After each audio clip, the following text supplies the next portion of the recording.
Nous savons que nous rejetons actuellement trop de dioxyde de carbone dans l'air. Mais ne serait-il pas étonnant que nous trouvions un moyen de tout aspirer et de le renvoyer profondément sous terre? Effectivement, c'est une solution qui marche. Je pense que les choses évoluent beaucoup plus rapidement que prévu. Les climatologues disent maintenant que sans une telle technologie, nous n'atteindrons pas nos objectifs climatiques. Cela peut-il réellement fonctionner? Et pourquoi l'argent provient-il de la source la plus improbable, les grandes compagnies pétrolières? Alors d'où vint cette idée folle? Il s'avère que cette idée apparemment avant-gardiste pour capturer le carbone date en fait de plusieurs décennies. La marine américaine a utilisé la capture comme moyen de purifier l'air à l'intérieur des sous-marins et des navettes spatiales, qui se remplissaient de CO2 à partir du souffle des soldats et des astronautes. Vous vous souvenez peut-être de cette scène du film Apollo 13, où tout à coup, ils ont dû construire un système d'épuration au CO2. Ces niveaux de CO2 vont devenir toxiques. Eh bien, je vous suggère, messieurs, d'inventer un moyen de mettre une cheville carrée dans un trou rond. Et ils ont jeté tout ça sur la table et ont dit, les gars, nous avons 3 heures pour comprendre comment fabriquer un épurateur de CO2. Ils avaient déjà la technologie sur le vaisseau spatial. Nous savons comment faire ces choses. La technologie moderne de capture du carbone est essentiellement cet épurateur de CO2 à plus grande échelle comme cette usine dans le sud de l'Inde. Tout d'abord, l'air pollué est aspiré dans le système industriel par des ventilateurs internes.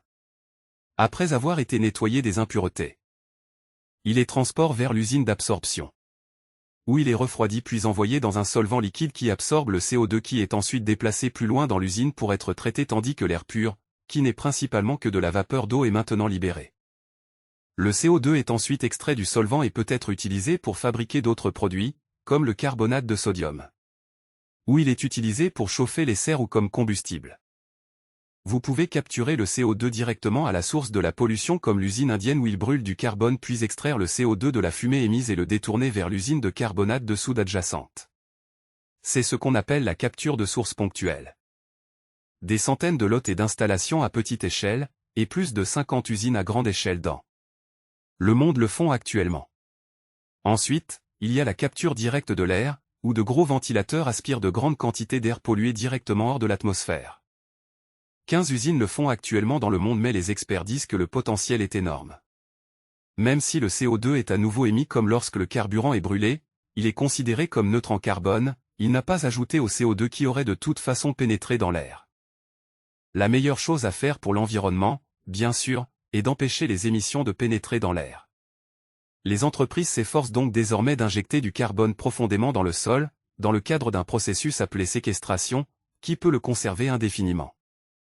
Ceci est considéré comme négatif en carbone, car il élimine activement le carbone de l'atmosphère.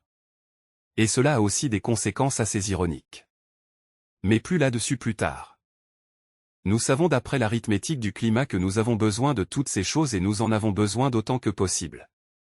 Au cours des 30 prochaines années, nous devons commencer à éliminer environ 10 milliards de tonnes de CO2 chaque année.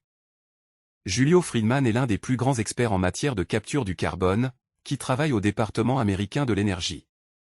Il dit que l'élimination massive du CO2 doit commencer maintenant. Et le principal organisme climatique, le GIEC, est d'accord. Dans leur dernier rapport, il déclare que le monde n'atteindra pas son objectif climatique sans capture et élimination active du carbone. Les ventouses de carbone d'origine, c'est à accent grave dire les arbres, peuvent jouer un rôle. Mais compte tenu de l'espace et de l'eau nécessaires et du fait qu'ils risquent toujours d'être coupés de toute façon, les experts pensent qu'ils ne peuvent jouer qu'un rôle infime. L'accent est donc désormais mis sur la version technologique des arbres. Les machines de capture directe de l'air qui apparaissent dans le monde développé. La société canadienne Carbon Engineering prévoit de lancer la plus grande usine de capture commerciale en 2022. Nous construisons une usine capable d'éliminer 1 million de tonnes de dioxyde de carbone de l'atmosphère chaque année. Actuellement, les entreprises de capture directe de l'air dans le monde capturent 9000 tonnes de CO2 par an, donc les objectifs de Carbon Engineering sont énormes. En fait, c'est une solution qui fonctionne avec différentes technologies disponibles, mais c'est une question de savoir si nous pouvons faire évoluer le marché en ce moment. Et je pense que cela me ramène à l'objectif actuel de Carbon Engineering, ce qui permet d'avoir des incitations politiques. Et c'est la raison pour laquelle tout le monde n'aspire pas déjà le carbone de l'air partout dans le monde. Les estimations varient, mais pour le moment, il en coûte plus de 200 millions de dollars pour éliminer une tonne de CO2 grâce à la capture directe de l'air. Pour développer l'industrie, les entreprises disent qu'il doit y avoir de meilleures incitations financières. Ceux-ci peuvent prendre la forme de crédits offerts par le gouvernement en échange de l'élimination de la substance nocive de l'air. Ou lorsque le CO2 capturé peut être échangé à un bon prix. Problème de ce type de modèle. Les entreprises de combustibles fossiles peuvent continuer à émettre, et nous ne faisons qu'aspirer une partie de leur pollution et de leurs déchets. Il existe de nombreux autres problèmes avec l'industrie des combustibles fossiles. En plus des gaz à effet de serre, il y a la pollution de l'air local, il y a la pollution de l'eau, il y a l'injustice environnementale. Donc, trouver un moyen de prolonger la durée de vie des combustibles fossiles revient essentiellement à trouver un moyen de continuer à empoisonner la planète.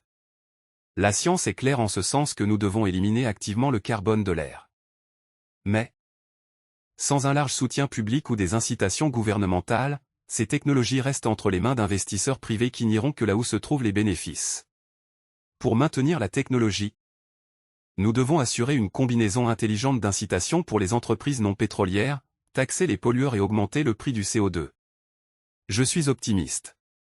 Je pense qu'en 2030, nous verrons quelque chose de l'ordre de 10 à 50 millions de tonnes par an d'extraction et le coût sera inférieur à $100 la tonne.